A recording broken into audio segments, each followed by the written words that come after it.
If you use Opera on more than one device, synchronization is one of the most useful features you can turn on. It lets you keep your bookmarks, browsing history, passwords, settings, and other important browser data in sync across devices, so everything stays consistent wherever you sign in. In this video, I'll show you how to enable synchronization in Opera browser and how to use it properly in just a few simple steps. And if this tutorial helps you out, don't forget to hit the like button and subscribe for more easy browser tips and software guides. Let's get started.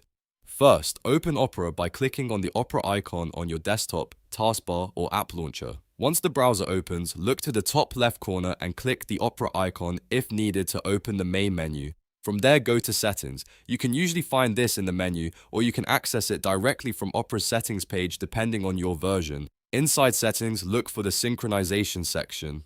This is where Opera keeps the options for connecting your browser data to your Opera account. Once you open Synchronization, you'll see the option to sign in if you already have an account. If you do, enter your login details and complete the sign-in process. If you don't have an account yet, choose the option to create a new account and follow the on-screen steps to register.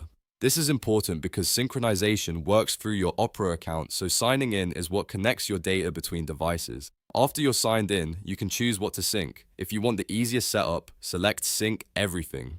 This tells Opera to automatically sync all supported browser data, including your tabs, bookmarks, passwords, and settings. That means when you add something on one device, it can appear on your other devices too, making it much easier to switch between your computer, laptop, or mobile browser without losing track of your information. If you want to check that sync is working, you can open Opera on another device and sign in with the same account. Once sync is active, your browser data should start updating between devices. Just remember that it may take a little time for everything to fully appear, especially if you have a lot of saved data. Also, if you ever change devices or want to stop syncing, you can return to the same synchronization settings and adjust your options anytime. That gives you full control over what stays connected and what doesn't. So to recap, click the Opera icon, go to Settings, open Synchronization, sign in or create an account, and then select Sync Everything. It's a quick setup, but it makes a big difference if you use Opera regularly across multiple devices. If this video helped you, please give it a thumbs up and subscribe for more straightforward tutorials just like this one. Thanks for watching, and I'll see you in the next video.